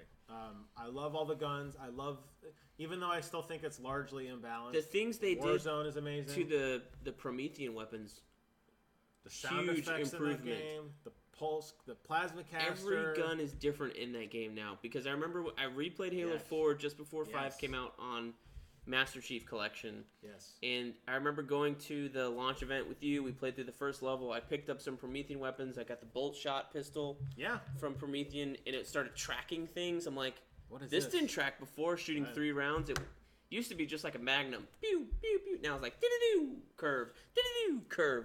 Suppressor, which was my favorite gun from Halo 4, now has tracking. Are you fucking kidding me? Blah, blah, blah, blah. I only am sad that it's not in the multiplayer more. I'm like, oh. Yeah. That's one thing I liked about the Halo 4 multiplayer. It had a loadout. Once I earned the suppressor, that was my loadout. That if there's anything to be said about it, it's that some of the cool guns, especially in Warzone, which you do earn the rec cards for. Like for me, the DMR is a level 8 rec card. Yeah, that's the equivalent of a tank. A little high. I never got to level 8 before. But I love the skins, the new content. They're doing it right. They're still supporting this game. They're not asking for any money. It's free. You know, and I wouldn't even be opposed. Seeing how much content's in there, I would have paid for a season pass. If they laid this out, every month you're going to get this, every month this is going to happen. Yeah, I might have too. I love going on the site and voting and seeing what's going to be on the weekend. I get excited, like, oh, sweet, snipers. Oh, just rockets. Oh, whatever. Like, I love that. I love the breakout mode. Like, I really have a hard time saying. Breakout is a fantastic mode. There's That's a one couple. Of my faves. There's some technical stuff that, like, it still bothers me, but I ignore it because just. I feel like in control when I'm playing with that game. It aims where I want it to aim. The vibration is amazing. Like when you reload your gun and it just vibrates slightly on the left side of your controller. It's a really good game. For me, it was number 3 on my list of game of the year. Okay. But as your ultimate game of the year. So that was my ultimate. So go through your list. All right. Honorable mentions. We already talked about number 5, Arkham Knight. Number 4, Splatoon. Now, Splatoon 1, according to the official Video Game Awards, it was the number 1 shooter of the year. Yeah, what the fuck was up with that? Splatoon, you didn't get to play that either. No. We're going to have to focus. If it's not today, we needed like a Wii U We need a Wii day. Because I have not played barely anything. Splatoon is such an amazingly fun, simple concept. All you have to do is cover more of the map in your color paint than the enemy. Doesn't matter how many times you kill him. It's not even tracked. Doesn't even matter. All you got to do is at the end, it shows the whole map, and it shows a counter. And who's ever got more, 51-49, 20%, whatever it is, you win. That's all you got to do. And there's like 50 different guns to do it. There's rollers, there's like bazookas, there's the Nintendo Zapper gun, there's paintbrushes, and all you do is cover the walls, cover the floors. That's all you do. Beautiful game, looks amazing on the Wii U. There's one problem. You can't aim for shit. When you get the game, they want you to aim with the gyroscope. While looking at the TV? Yes. You can change it. Isn't Star Fox supposed to be the same way? Yes. The analog sticks on the Wii U gamepad are up in the corners. So you're holding it like this, like giant They hands. give you a bear hug. I'm coming for you, Wii U. You can't see me. It sucks because I bought the Wii U Pro, which is it looks exactly like the Xbox 360 controller, but it's for the Wii U. Mm-hmm. It doesn't support that. You have to use the touchpad. What? Because inside the screen, it shows you an overview of the map, and you can press on the touchpad, and it'll automatically teleport you to the other players. Oh, come on. That's the only reason. Not like you could set it up on the stand and pick up the controller and like tap it when you want. You have to use the gamepad. The aiming is horrendous. It's like that's why I was saying, like, I talked about how Halo to me, like, I feel like I'm in control. You said aim's where I wanted to aim, and I was like, where is this going? This game, when you play Splatoon, the only way I can play is with the roller, and all you do is hold down the trigger and just walk, and she'll roll. That's on your honorable mention, though? Because you just told me that the basic mechanic of this game is broken. It's on your honorable mention. The rolling part of it works fine. That's what I'm saying. All I do is play the roller, and it's still fun. That's what I'm trying to do. The roller and the paintbrush. Painting on the walls and using turning into a squid and flying up over the walls, getting specials when you cover up enough paint, like decimating the enemy. It's really a lot of fun. It looks beautiful. It's got a really like squishy paint sound. The paint's really shiny. Tons of gear to select. Equipment, helmets, boots, or armor. There's a battle dojo you can practice. There's a little mini game to play in your Wii U while the game's loading, while you're finding players to play with. Like, they thought of everything. Cool single-player experience that adds interesting. The amiibo support in it's actually useful. It's really a good game.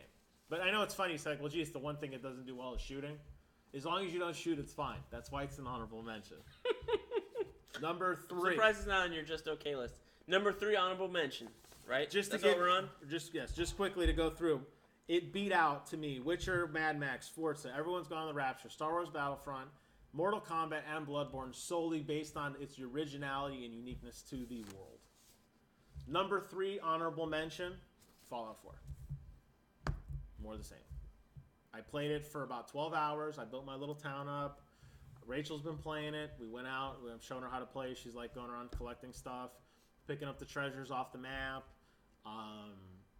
exploring, finding new things, meeting new NPCs. There's like a adventure around every corner. I'll let the adventure get that. There's like an adventure around every corner. That is why it's just more of the same. That's all it is. That's all it comes down to. So it's just honorable mention. Number 2, Metal Gear Solid 5. Honorable mention. Honorable mention. And what I wrote, and this is how I feel, it is arguably the best open world game I've ever played in my life. 60 frames a second, looks gorgeous. The soundtrack in the game is amazing because it's all these 80s like cassette tapes. The story is not a Metal Gear story. If you called this game The Phantom Pain and you dropped the Metal Gear Solid 5, I would say it could potentially be Game of the Year. And the main character wasn't Solid Snake. If you just took this game... Well, he's not. He's Big Boss. Doesn't matter. It's Naked Snake or Damaged Snake. Punish Snake. That's what he goes by now. Punish Snake.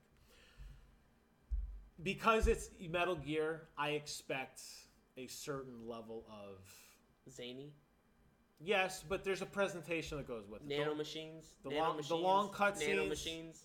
Nanomachines? The long cutscenes. Did I mention nanomachines? Apparently that's a thing from the last one. It is. The long cutscenes, the convoluted story, the bigger than life objectives, it's missing in this game in spades everywhere. And it was very hyped up, and a lot of people talked about it. And the multiplayer fell flat. Whether it had anything to do with Kojima leaving and the whole Konami situation, I don't know. I don't care. But this game was just, it wasn't there. I wanted more. You played through the Ground Zeroes. Yeah. What'd you think? It was great, right? Beautiful. One of the prettiest games you probably ever played. I thought the controls were a little awkward, but Well, you're supposed to think say that's no, Jim. You're supposed to say, Jim, this is a great game. that might be a U.S. versus Japanese But it game wasn't design a Metal difference. Gear experience. And for that, it's an honorable mention. The number one honorable mention almost made the cut. And actually, had we done this podcast 3 days ago, it would have, but it got bumped. Helldivers. You played Helldivers, you hated it. You turned it off. I ran over and grabbed the controller because you were going to turn the console off. Oh, yeah. And you were like, don't do that. You can't do that in Helldivers. I don't want to get in trouble. It is so fun to have a game in which there's a top-down world. Friendly fire is always on. It's difficult. You have to use the touchpad to call in missile drops and weapon drops. You all have to stay on the same screen. It's like Starship Troopers, the game. It hits every single note that I would expect from one of those games. But it's just an honorable mention. Okay. Now, games of the year. We already talked about number 3 being Halo 5. Number 5, we already talked about Destiny Taken King. Chloe. Dog's going nuts. Number 4, Dying Light. Where was the love for Dying Light this year? Could we forget about it because it came out in January? Possibly. You never played it. Never played. Open world, parkour, zombie game. I was looking forward to Dead Island 2, but since that's kaput now, I'll probably jump into Dying Light at some Troy point. Baker does the voice acting. Superb. The story is a little zany, but it works considering it's zombies. When you play that game and it's nighttime in that game, and those like super feral zombies are chasing you, it's such a freaking rush. It's hard to explain how cool it is when you're running, parkouring, climbing up cars, throwing things to set off alarms to run the other way. The combat system is perfect. You could drop kick people. The developer constantly adds these zany, like one day, like everybody drop kicks like everybody 1,000 miles away. They got this new DLC coming out. They're constantly supporting the game. It didn't get a lot of love. It wasn't even mentioned this year at the Video Game Awards, which is a sin. I know you will love this game. I know you will love this game. Okay. That was number 4. Number 3, we already talked about Halo 5. Number 2, Rocket League. Show's over, folks. This is my face, people. You've seen it. If Why? you're listening to the podcast, go to YouTube. Go to the 1 hour and a half, before the 1 hour and a half mark. Look at my face. Rocket League. You cannot even understand how amazing this game is. It came out of nowhere. Nowhere. It's the easiest game to learn, arguably one of the hardest games to master. Using your boosts, using all your jumps. Then they added mutators, they added new maps, they added new balls, they added new vehicles. You'll see when you get it for Xbox, because you will get it. The support that they give for that console. You really believe they're going to give it for free? No, you're going to buy it. You have to buy it. Did you buy it, or was it free? I bought it. No, I got it for free on PlayStation Plus. Come here. Gotta send the dog out. No, I'm going to grab her. So I'm just going to hold her. That is number 2. Jim's still talking. No, you're talking. There's no dead air. Oh, I'm talking because there's no dead air. I remember the Game Awards. They're saying the wait is over, Rocket League, and then I remember texting you being like, the wait is not over. You still have to wait 3 months till it comes out. Like the announcement wait was over, but were any people really waiting for it? I didn't care for it. Number 1. Sorry. Well, number 1. This is the last. This is it. The big hurrah. Mad Max. This is the game of the year. Oh wait, did you say Mad Max already? I did. It was like honorable mention right. number 7. Until Dawn. Oh wait, you didn't play that one. I asked you to. Hold on. No, this game got no love at all from anybody. Overwatch. Close. Heroes of the Storm. What an amazing game. Did that come out this year? I feel like it's sure been out did. for 2 years. Because it was in beta. Oh, this was the come launch. on. No, it's not a come on. Come on. They added so much content, and they keep adding content. It's free to play. They do. Listen. Are all the heroes free? If you can earn them with in-game gold, you sure can. You don't have to pay a penny and download. How many are unlocked at launch when you buy it or log in the first time? 2. Oh no, they do a rotation of 5 each week, randomly, and then once you get level 5, they I think they unlock 6 or 7, And every time you earn gold, you can use the gold to buy heroes. And if you play an hour a night in a month, you'll probably own 60 to 70% of the heroes. You don't have the skins or anything, you got to pay for that. This is the definitive Blizzard game. This has Jim Raynor battling Diablo, battling Tychus Finley, battling, who's from the Warcraft world? Thrall. All in the same game. Beautiful. The costumes are beautiful. The levels are fun. It's a spin on every MOBA I've ever played where teamwork is the most important thing. They've taken risks with this game. They added Cho'Gall, a two-headed character, one body that two different people play. They've added maps where it's not even about pushing the lane. It's about team fighting. It takes everything that League of Legends, it takes everything that any other MOBA has done, turns it on its head, and it works. More people should play this game. You didn't play this yet, did you? Next time you come over, we're going to play Wii U, and we're going to play Heroes of the Storm. And you could watch it, and you could see some of the level design that goes into this mode, into some of the modes. Oh, and another thing, synergies. You have, if you play Diablo, you have Diablo Ultimate Medieval Edition. They don't have seasons in that one, but they do have seasons in the console, right? Or in the PC version. If you played a season and got to max level, you would get a reward in Heroes of the Storm. There's synergies among the Blizzard games. You play in Hearthstone and get to a certain level, we'll give you a card mount in Heroes of the Storm. So all the Blizzard games are connected. Imagine playing UFC, and because you got the heavyweight belt, suddenly next time you play Halo, you're going to get a special grenade. So it keeps you in that universe. That is the game of the year. If you don't accept that, then I will accept Rocket League.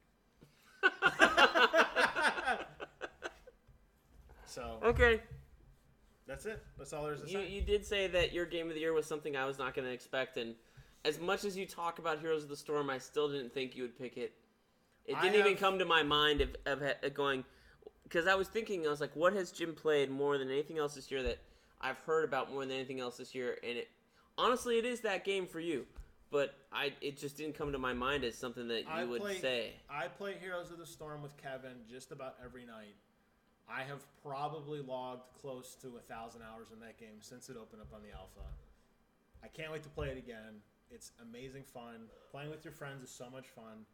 Getting the crazy, zany costumes. I got Jim Raynor. You know Jim Raynor from StarCraft. I bought the skin of him as Rooster Cogburn from True Grit. So he's like an old cowboy. Playing next to my friend Kevin, who's playing as Murky dressed as a bunny. Across the way is Diablo dressed up in a goofy costume next to the Lost Vikings all wearing pajamas. It's seamless. The balance is there. It's competitive. I really can't say enough good things about it. If they're smart, they will find a way to put this on console. I don't think they ever will. I don't think a free-to-play game works in the console world. It just that model just isn't really there. Okay. That's it. I'm done. Play my outro, bitch. Anything you're looking forward to in 2016?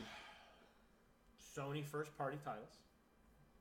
Any Sony. Nothing in particular has excited you. I would really like to see another God of War. Different era. God of Feudal Japan. God of... Norse God of War. Anything. That franchise, when they came out with God of War Ascension, it sucked. It was clear they were grasping at straws, and they did the right thing. They stopped making God of War games. But now it's time to make a return. Of things that I know, of things that were teased for me, Overwatch and Gears 4. Probably Gears 4 more than anything else. I was going to buy an Xbox One either for Halo or for Gears. Will you be upset if Gears 4 does not feature Marcus Phoenix? No. No? No. Okay.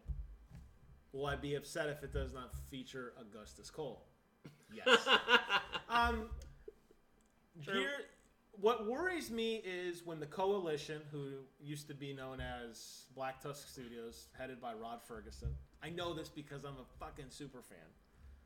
He told everyone 2 years ago, it's burned into my soul. this game will be a betrayal to our fans. He said that. Nobody knows what that means. He's never explained it. I don't have press access to ask the guy, but I remember it like it was yesterday. And that worries me. And I'm like, what do you mean? Now, we saw the gameplay, like a little teaser last year. It was a guy and a girl. What if you play as the worms? What are they called? The evil locusts? The locusts. Oh, it was like a grub? The grubs, yeah. That's not a betrayal. That's horde mode, baby. Okay.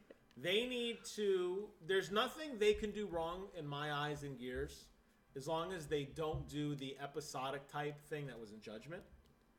Where they rate you after every area. Just let us play through. Let us enjoy it. I didn't like that either. And they need to bring back... Horde mode needs to be a staple in that game. No doubt about it. Horde mode needs to exist. Add in the beast mode, and then add in another mode. Don't just shortchange this game. Put all your eggs in the basket. We talked about it earlier. You and I are in disagreement about, I think, Microsoft's in trouble. Not like they're going to fold or anything. But I need to be wowed. You did this with Halo. Halo has blown me away.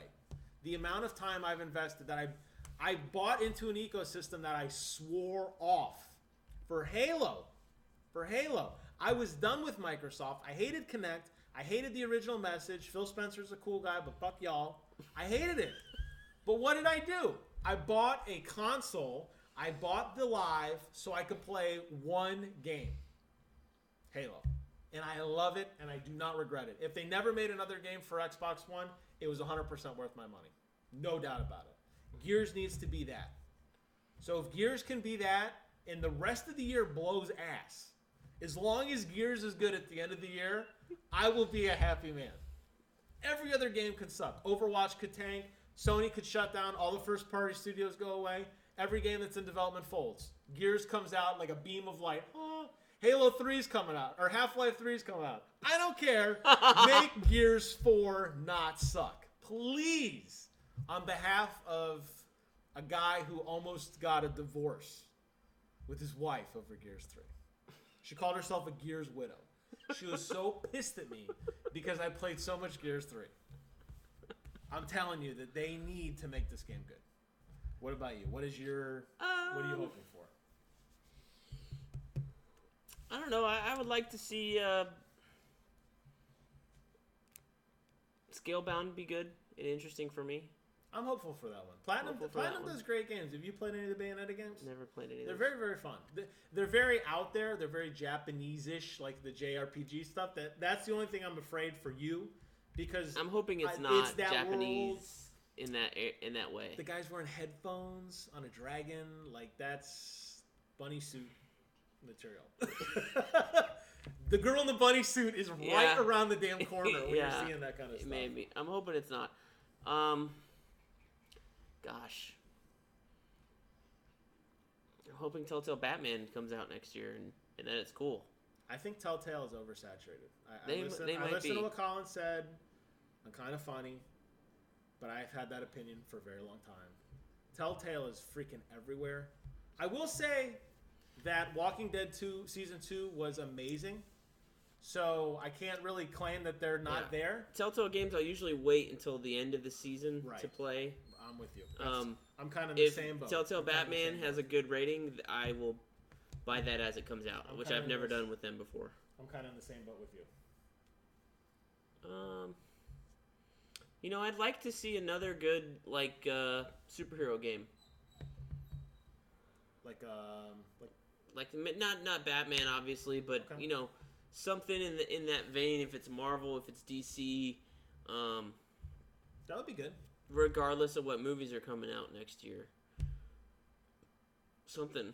Do you think they're gonna make a really cheesy Batman vs Superman like crapo game? Or is that franchise too valuable? No, I don't think so. I would like to see another gritty. Like I loved Arkham Knight. I mean, obviously we both said wonderful things about it.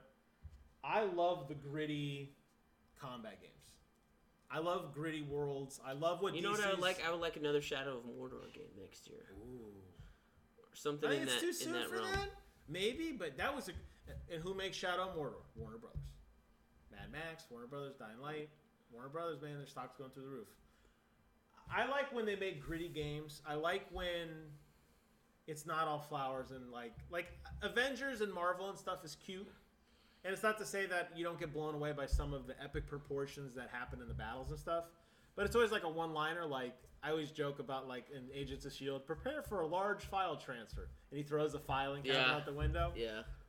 That's funny, but, like, I love the gritty, like, That's the thing with the Marvel Lego game. They're fun, but they're well, it's marketed they're for almost children. too fun. I want something deep and I want a gritty Marvel game. I want like Mad Max. Bring back Marvel Ultimate Alliance, that kind of dungeon crawler, Diablo-ish. Ooh, that'd be fun. Brawler, that would be amazing. Something like that. I keep asking for that. So, that's it. Well, we'll have to wait and see. We'll have to wait and see. All right. I think we've said it all. We have said it all. Thank you, everyone, for checking us out. Yes. Even on the podcast, on YouTube. Particularly on the podcast, now that we got the microphone situation resolved on the YouTube stuff. It'll be interesting to see how everybody reacts to our beautiful faces. All 7 of you watching. In 1080p. It is 1080. 30 frames a second. Don't go like this. There's motion blur. So when would the next BK? We need to agree now, because the only way these happen is we need to pre-plan and make time. Pre-plan. Is it like a quarterly usually thing? We do the BK's Bullets game of the year over always. Christmas break. No, I agree. But so you really wanted to do it so early this year. Oh well, because it's time. So we could do a Christmas games edition. I don't know. That might be too soon. That's like in two or 3 weeks. If you do it too much, it's fine. I'm willing to meet with you that often outside of work. However, you got to stick with it. You can't like tease the people, because they're gonna expect it. Okay. They're like, oh, another BK's boat, and then they go away. Like, oh. At the very least, the next one will be a pre or post E3 show. So June. So we will see you guys in 9 months. 6, technically. 6 months. 6 months. That's not terrible. Okay. At the very least, there's a possibility we can get together again and do it. I think quarterly. Minimum quarterly. Minimum. Somewhat. So maybe like February, March, we could talk about what you're playing, what are you thinking. You'll start to see the light about me saying Microsoft needs to step it up. You'll agree. We'll still be talking about Halo 5 rec packs, the new crazy mode, Forge, and all that kind of stuff.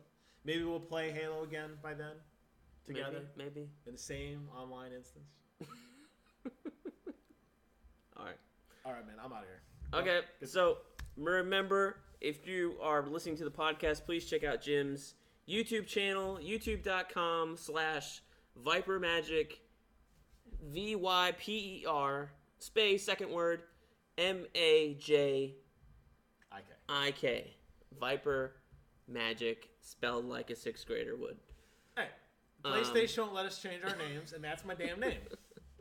If you're on YouTube and you liked what you've heard, please check out the older episodes of BK's Bullets. I will put a link video to games. every single BK's Bullets I could find in this description. You can go to www.comictiming.net. A great website. That's our them on Facebook. Podcast website. We are on iTunes as Comic Timing Podcast. Comic as in comic books. Superman shirt. Not as in comic, like haha comedy. Go on the Facebook page. Like the Facebook page. Brent and Ian post it all the time. Yes. Ian and I do a comics podcast pretty much bi-weekly, 3 times a month, 2 times a month. I don't know. Our schedule was great when we were in college and had nothing better to do. We did it every Thursday night, like clockwork. Now it's a little bit of scheduling. But we do it pretty often, and we have had a great lineup of content in December so far. And I think the next episode for Comic Timing, after this comes out, will be our best of the year in comic books of 2015. So check that out if you're into that kind of stuff. So once again, I am Brent Casina signing off. Thank you, everybody. Peace. For Jim McFannis, I'm Brent Casina. See you later. Holla.